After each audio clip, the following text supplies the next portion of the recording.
Hey everyone, it's Tammy. Welcome back to the channel. I'm here to help you take the next step to create the life that you want. And a lot of what we want comes down to money. So today we're going to flip through the newest A5 Spiral Budget Planner that's on the market to see if it may or may not be the type of budget planner you're looking for.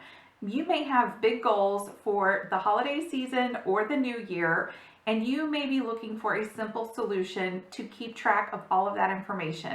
Let's do a full flip through to see all the details that are in this planner, and then let's compare it to a couple of similar options that are out there. If you have any questions when this video is over, please leave them in the comments below. You can find me most days on Instagram at Tammy Skipper. And if you're not already subscribed to the channel, would you go ahead and do that real quick? Okay, let's jump into the planner.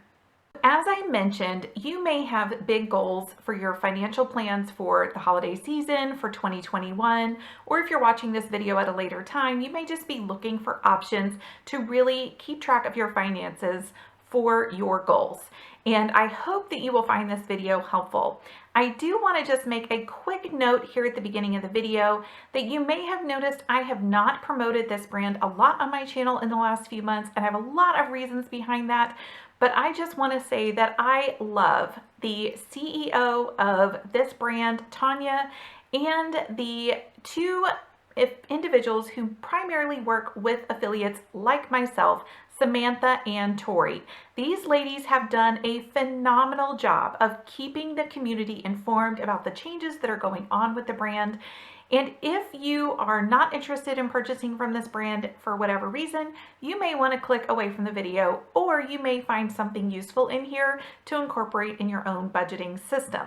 If you choose to purchase from the affiliate link that will be in the description below, I just want you to know that I personally have made the decision that any of those affiliate sales proceeds to me as an affiliate are going to go to a charity related to Black Lives Matter. So just know that from the get-go, and let's get into the planner. This is the A5 Coiled Budget book from the Erin Condren brand. And you only have this one cover option, coil option, and so on. It is a rose gold coil with a very beautiful dark teal background with the rose gold waves or layers pattern, and then it just says budget book. So that is the only option at the time of this filming. You do not get to personalize the cover or choose your coil color. So just so you know that, but let's go ahead and start flipping through. So this starts with a place for your name, like most planners, and it does have the same paper that you may be familiar with in the Life Planner and other planners from the company. What starts to change here is you get specifically budgeting tools. So you have instructions about your big picture, monthly tracking, other trackers that will be in the back of the book. Then you go right into the pages. So you have kind of a vision area here at the beginning, and there's a follow-up section towards the back. So you have plenty of options here. I do kind of wish instead of this being just plain open space that it was dot grid or lined, or maybe a mix of those things. It just is so much easier, especially with anything related to money, to just have very, I guess, the framework already in place. So that's my, dislike about the big open space. You may feel differently. You could also use this as sort of a vision board, so you don't necessarily have to write words or figures or anything like that. You could certainly use pictures and think about this section in that way. So you have something for how you currently feel, how you want to feel about your finances, your main goal for using this book, which I think is important to think about, and then other ways you may want to use the book, and then 3 big picture goals. Just to give you a tip, I really do suggest that something like this be much longer term than the next 6 months or the next year. Really ask yourself, what does retirement look like to you? What kind of home do you want to have? What do you want for your children, for their education, things like that. So just keep that in mind. This really could be a place for thinking long term. Then you immediately turn into one of 12 sections. One of the things about this book, it is not dated in any way. It does have 12 sections, so it certainly is sort of pre-set up for monthly for a year. You do have a place to put dates and important days for the month. Now that part is labeled, so it is really going to be specific to, the monthly concept. Then you have future purchases and bills and savings goals, and then kind of the throwback to a few years ago in the regular planners where there were 3 circles for, originally those were for goals. Then you have your month at a glance or budget at a glance, whatever you want to label it. But this 2-page spread is basically the only thing sort of preset for a budget. They have put categories down: entertainment, food, savings, income, housing, transportation, utilities, and health and debt. But they have not put down individual things. So for instance, in food, you do not have groceries, eating out, whatever other things you might have in there. That being said, the downside to this is that's a lot of lines for food, and utilities, but I don't know. I think something like this gives some framework for some people, but you may find that you want to use this for a different category. So for example, you may want to make this section food and just track weekly grocery purchases or something like that. And then this may need to be kid-related items. Or maybe it needs to be your personal spending money. Or maybe you have more health expenses and you need a bigger place or more space for health. Whatever the case is, because the titles are written pretty small, then you certainly have the place to, white that out or put another little sticker there and then make the category whatever you want. So something to think about. At the bottom, you do have total income, total expenses, the difference, and your total savings. So they have done a good job of giving you an overview, a framework, without it being very, very specific. Then you turn into your spending summary. So you have date, description, category, and total. So this would be like on the 1st, you went to Publix if you're in the South, or maybe Kroger if you're in the Midwest, and then your category, so groceries, and then the total that you spent. And this is literally like flashback to the checkbook register for my old school peeps. But basically literally just tracking what you spend all in one place. If you follow the budget mom, or she's not the only one, but anybody who has you just keep track of your expenses and then categorize them later, you may want to highlight. So green may be for groceries, and purple may be for your personal expenses, orange may be for eating out, red may be for fuel, gas, that kind of thing. And then you would write down your expenses, and then once you've totaled up that category, you highlight that color so that you have an idea of what you've spent total in the category. So you have the really 2 pages here, 2 more here, 2 more here. So you have 6 total pages. So you certainly have room for at least a page every single week plus overflow, or you could break this out into categories. So if you're trying to really just hone in on how much you're spending in a few different categories, so maybe one is groceries, one is eating out, one is your healthcare expenses, one is your clothing, or those types of things, you could do that. So you have the page that has the tab, has your important days of the month and your kind of dashboard page. Then you have the budget spread, and then you have the 6 pages for tracking. That pattern repeats for every single month for 12 months with just different colored tabs. These are not labeled, but they are laminated, so they're going to be very sturdy. You could certainly use a regular label maker to put your own labels here. And then what you want to think about though is you're not getting a monthly view like a calendar. So if you use a monthly calendar to keep track of your bills, what days they're due, this is really the tool that you have to replace that.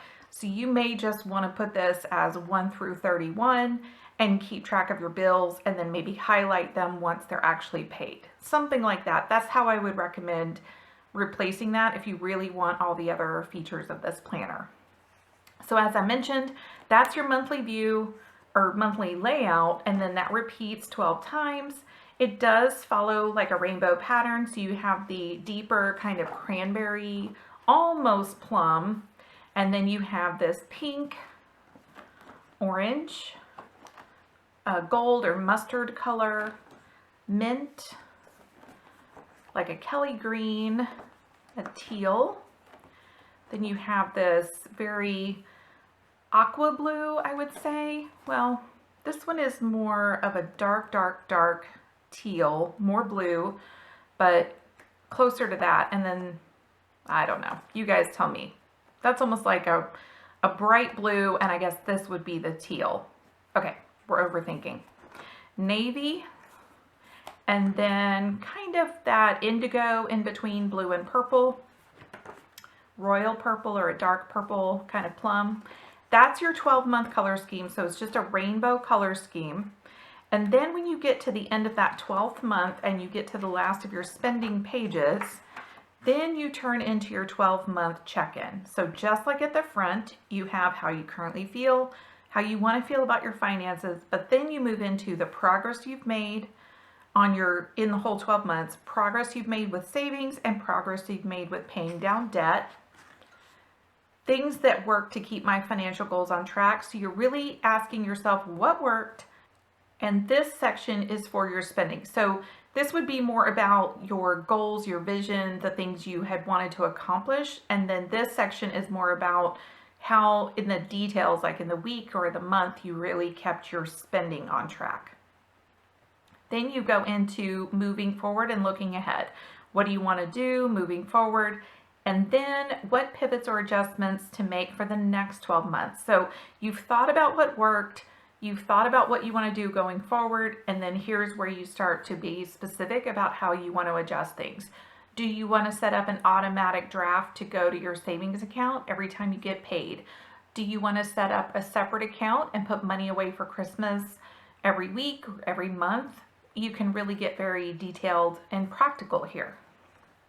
The next tab, so you have your tabs for the 12 months, that's it, that's the only tab so far, and then you have this tab which says trackers, so this is the only printed tab, and that turns into a savings tracker, another savings tracker. This repeats that initial color scheme, that first color, so 3 of those, and then 3 debt trackers, again another color from earlier in the color scheme. They've simplified the choices at this point, so it kind of follows a rainbow order, but it doesn't have all the same colors as the 12 months. It skips a couple, basically. So you have a debt tracker. Let me go back and show you how many. So you had 3 savings trackers, and then 1, 2, 3 layouts for the debt trackers as well. And again, you could make it 6 total, or you could use this for 1 debt. I mean, all 6 pages, whatever you need. Then you have a wish list tracker. I really, really like that this is in here, and you can even mark if you bought it or not. I think this is also a great place to keep, gift giving ideas. So you have this 2-page spread for the wish list tracker, another 2 pages, and another 2 pages. I think that's more than enough for your personal use throughout the year, hopefully. A really practical way to use this is to make yourself wait 24 to 48 hours or even a week before you make a purchase on something you like. We don't always do a good job of that in the planner community. Something launches, we get excited and we want it right away.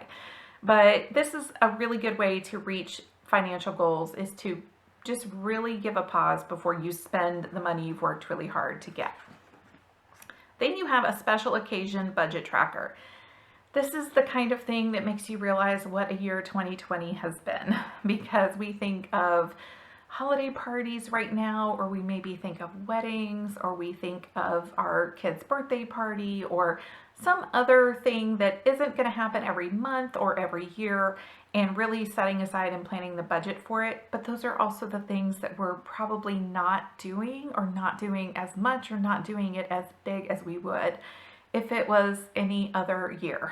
So If you want to use this for a different way besides a special occasion like a party, you could use this for planning a trip, even if that trip is just to take your individual family somewhere and go camping and be outdoors.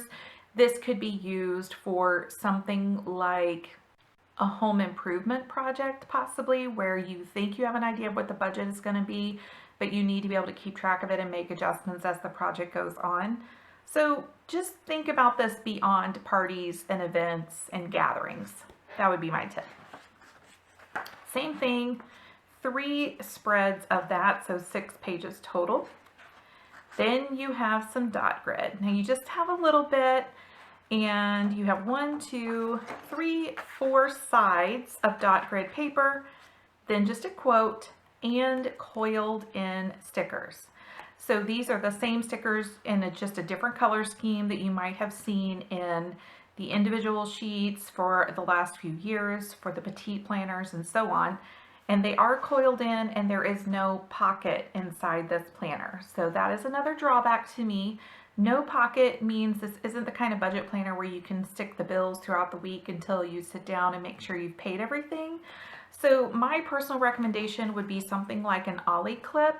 That's a really, really strong clip. I'll leave a link to that shop below, and you may be able to just clip those in on your monthly tab until you get to them. You can also get just a planner band, an elastic band, and keep it around it. So if you tuck anything in the front, it's going to keep everything closed. That would be another possibility. Now that we have flipped through the whole thing, I want to talk about the similarities and differences to the Petite Budget Planner. So let's just flip to a month here in the planner. And I have one of the focused Petite budget books that I've gone ahead and opened up, so you can see that it has some similarities, but it gives you more space. So on this coiled version, you have your lined important days of the month and this dashboard page. Whereas in the Petite Budget Planner, you just have your dashboard page, and then you have 1 page for your budget, and a lot more of it is predetermined. So if you are new to budgeting and you feel like you need more help and more prompting, this may be the version that would suit you better. But for what a lot of people like is to have more flexibility, and you certainly get more space because in the Spiral A5 version, you're getting 2 pages versus 1. So that's something to think about. That's your main differences. And then in this Petite planner, you have, let's see, 4 spending summary pages, whereas in here you're going to get 6 total. So that's another big difference. There's no tabs in the Petite planner. And then your trackers, let's look at the back, because I know there are, let's see, yes. So these are just much smaller, and they start with debt trackers. So they're, 4 on 2 pages, and then 4 more. And I thought there was a savings tracker in here as well, but maybe just not in this newer version.